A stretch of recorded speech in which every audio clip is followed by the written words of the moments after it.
Hi all, நம்ம இன்னைக்கு செட்டிநாடு ஸ்டைலில் ஒரு ப்ரான் தவா ரோஸ்ட் பண்ண போகிறோம். வாங்க எப்படி செய்யலான்னு பார்க்கலாம். இதுக்கு 1/2 கிலோ ப்ரான்ஸை க்ளீன் பண்ணி மஞ்சள் பொடி உப்பு போட்டு வச்சுருக்கேன். இது கூடவே இன்னும் கொஞ்சம் இன்க்ரீடியன்ஸ் எல்லாம் அரைச்சி எடுத்துகிட்டு வர போகிறேன். அதுக்கு ஒரு குட்டி மிக்சர் ஜாரில் 1 டேபிள் ஸ்பூன் இஞ்சி பூண்டு பேஸ்ட் எடுத்துக்கிறேன். இது கூடவே ஒரு பச்சை மிளகாய், 5 சின்ன வெங்காயம் நறுக்குனது, பெரிய வெங்காயம்னா அரை பெரிய வெங்காயம் எடுத்துக்கிட்டா போதும். சின்ன வெங்காயம் யூஸ் பண்ணீங்கன்னா செட்டிநாடு டிஷ்ஷுக்கெல்லாம் டேஸ்ட் நல்லாவே இருக்குங்க. இந்த அளவுக்கு புதினா இலை எடுத்துக்கிறேன். அடுத்து ஒரு கொத்து கருவேப்பிலை, இது கூடவே கொஞ்சம் நறுக்குன கொத்தமல்லி இலை இந்த அளவுக்கு. இப்போ இந்த ரெசிபி செய்யறதுக்கு அரை தக்காளி எடுத்து வச்சிருக்கேன்.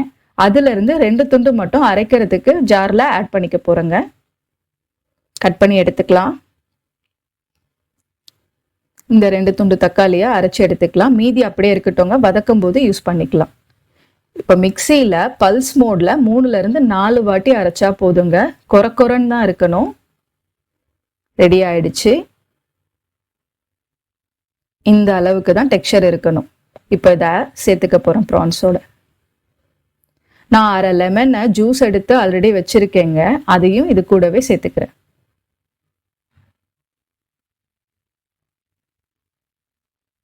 இதுக்கப்புறமா 2 டீஸ்பூன் காஷ்மீரி சில்லி பவுடர், தனி மிளகாய் தூள்னா 1 டீஸ்பூன் சேர்த்தா போதும். 2 டீஸ்பூன் தனியா பவுடர். நான் தனியா பவுடர் கரம் மசாலாலாம் வீட்லயே தாங்க அரைப்பேன், அப்பதான் நல்லா மணமா இருக்கும் ரெசிபிஸ்லாம். அடுத்தது 1 டீஸ்பூன் கரம் மசாலா சேர்த்துக்கிறேன்.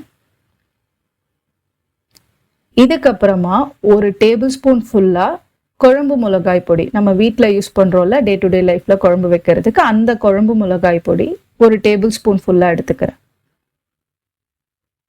இப்போ இது கூடவே கொஞ்சம் பெப்பரை க்ரஷ் பண்ணிக்கிறேன். பெப்பர் தூள் தான் இருக்குன்னா 1 டீஸ்பூன் சேர்த்துக்கோங்க. இப்போ இந்த டிஷ்ஷுக்கு தேவையான அளவு உப்பு சேர்த்துக்கிறேன். உப்பு சேர்த்துட்டு நல்லா மேரினேட் பண்ணி விட்டுக்கிறேன். 1/2 கிலோ ப்ரான்ஸ்க்கு எவ்வளோ உப்பு தேவையோ அந்த அளவுக்கு சேர்த்துட்டு நல்லா மேரினேட் பண்ணிக்கலாம். இந்த மசாலா ஈவனாக கோட் ஆகணும் எல்லா ப்ரான்ஸ்லேயும். இப்போ பண்ணியாச்சு. இப்போ இதை 15 நிமிஷம் போல் அப்படியே ஊற வைக்கலாம். மினிமம் 15 நிமிஷமாவது ஊறணும். இப்போ ஒரு தவாவை எடுத்து அதை நல்லா ஹீட் பண்ணிட்டதுக்கு அப்புறமா மீடியம் ஃப்ளேமில் வச்சு 4 டேபிள் ஸ்பூன் கடலெண்ணெய் சேர்த்துக்கிறேன். சன்ஃப்ளவர் ஆயில், வெஜிடபிள் ஆயில் கூட ஆட் பண்ணிக்கலாம். கடலெண்ணெய் சேர்த்தா நல்லா வாசமாக இருக்கும். எண்ணெய் நல்லா காஞ்ச உடனே 10ல இருந்து 15 பல்லு பூண்டு நறுக்குனது அதை சேர்த்துக்கிறேன். பூண்டு கரிஞ்சிடக்கூடாதுங்க, அதனால கரண்டி வச்சு வதக்கி விட்டுட்டே இருக்கலாம். இது லைட்டாக கலர் மாறும்போது தான் அடுத்த இன்க்ரீடியன்ஸ் எல்லாம் ஆட் பண்ணணும். ஸோ ஒரு 2 நிமிஷம் போல் நான் கரண்டியை வச்சு வதக்கி விட்டுட்டே இருக்கேன். பூண்டு லைட்டாக கலர் மாற ஆரம்பிக்குது. இப்போ இந்த ஸ்டேஜில் அடுத்து ஒரு பச்சை மிளகாவை எடுத்து வச்சிருக்கேன் கீரி, அதை நான் சேர்த்துக்க போகிறேங்க. நல்லா வதக்கிட்டு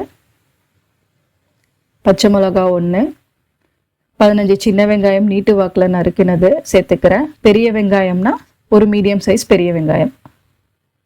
இப்போ இது நல்லா வதங்கட்டோங்க. வெங்காயம் கலர் மாறணும். மாறினதுக்கு அப்புறமா நம்ம மிச்சம் எடுத்து வச்சிருக்க தக்காளியும் இப்போ சேர்த்துக்கிறேன். அரைச்சது போக மீதி எடுத்து வச்சேன் இல்லையா, அந்த தக்காளி. இதுக்கப்புறமா 1/2 teaspoon Kashmiri chilli powder, 1/2 teaspoon தனியா பவுடர், 1 பிஞ்ச் கரம் மசாலா. இந்த வெங்காயம் வதங்கும் போது இதெல்லாம் இந்த 3த்தையும் சேர்த்துக்கணும். 1 பிஞ்ச் கரம் மசாலா. இப்போ நல்லா வதக்கிக்கலாம்.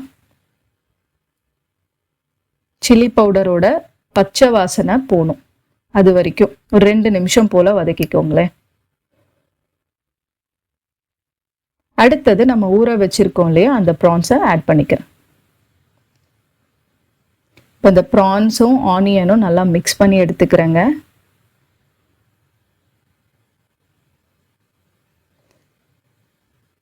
கரண்டி வச்சு நல்லா வதக்கி விட்டுக்கணும். இப்போ இந்த சமயத்துல இதை வதக்கி விட்டதுக்கு அப்புறமா உப்பு பாருங்க. உங்களுக்கு உப்பு பத்தலைன்னா ஆட் பண்ணிட்டு மூடி வச்சிருங்க. ப்ரான்ஸை நம்ம 10 நிமிஷம் போல குக் பண்ணி எடுக்க போறோம். இன்னைக்கு நான் டைகர் ப்ரான்ஸ் எடுத்ததுனால 10 நிமிஷம் வச்சுக்கிறேங்க. சின்ன ப்ரான்ஸ்னா 6 to 7 மினிட்ஸ் போதும். ப்ரான்ஸோட மேக்ஸிமம் குக்கிங் டைமே 10 மினிட்ஸ் தாங்க. அதுக்கு மேலே நம்ம குக் பண்ணோம்னா ரப்பர் ஆயிடும். ஸோ இப்போ 10 நிமிஷத்துக்கு அப்புறம் பார்க்குறேன், லிட் ஓப்பன் பண்ணி ப்ரான்ஸ் நல்லா குக் ஆயிடுச்சுங்க. இப்போ இதில் இருக்கிற அந்த எக்ஸ்ட்ரா தண்ணி மட்டும்தான் போகணும். நல்லா சுருண்டு வரணும் தவா ரோஸ்ட்டுக்கு. ஸோ அதுக்காக நான் ஒரு 2 நிமிஷம் மீடியம் ஃப்ளேமில் கை விடாமல் வதக்கி எடுத்துக்க போகிறேன். 1 டேபிள் ஸ்பூன் எண்ணெயை ஊற்றி. ஏன்னா எண்ணெய் இல்லைன்னா தீஞ்சிரும். ஸோ அதனால 1 டேபிள் ஸ்பூன் எண்ணெயை ஊற்றி சுருளை வதக்கி எடுத்துக்க போகிறேன். 2 நிமிஷம் தான், ஏன்னா அதுக்கு மேலே வைக்கக்கூடாது. எண்ணெய் ஊற்றிட்டதுக்கு அப்புறமா ஒரு கொத்து கருவேப்பிலை எக்ஸ்ட்ராவாக ஆட் பண்ணிக்கிறேன் ஃப்ளேவருக்காக. நல்லா வதக்கிக்கிறேங்க. பார்த்தீங்களா, இப்போ இந்த வாட்டர்லாம் போய் நல்லா சுருண்டு வந்திருக்கு நம்ம தவா ரோஸ்ட்டு. இப்போ இந்த சமயத்தில் கொஞ்சம் பெப்பர் தூள் மட்டும் போட்டுக்கிறேன். நான் யூஸ்வலாக செட்டிநாடு ரெசிபீஸ்க்கு க்ரஷ்டு பெப்பர் தாங்க யூஸ் பண்ணுவேன். அப்போ தான் நல்லா இருக்கும். நீங்களும் ட்ரை பண்ணி பாருங்கள். பெப்பர் தூளை விட இது நல்லா இருக்கும். அவ்வளோதாங்க, நம்ம டிஷ் ரெடி ஆயிடுச்சு. இப்போ கடைசியாக கொத்தமல்லி மட்டும் தூவி இறக்கிடலாம். இது ஒயிட் ரைஸோட, தயிர் சாதத்தோட, சாம்பார் சாதம், சப்பாத்தி எதுக்கு வேணும்னாலும் நல்லா இருக்குங்க. ட்ரை பண்ணி பாருங்க. ட்ரை பண்ணி பார்த்துட்டு எப்படி இருக்குன்னு சொல்லுங்க. வாங்க பிளேட்டிங் பண்ணிடலாம். நம்ம செட்டிநாடு தவா ரோஸ்ட் ரெடி. எப்படி இருக்குன்ட்டு வீட்டில் ட்ரை பண்ணி பார்த்துட்டு சொல்லுங்க. தேங்க்ஸ் ஃபார் வாட்சிங்.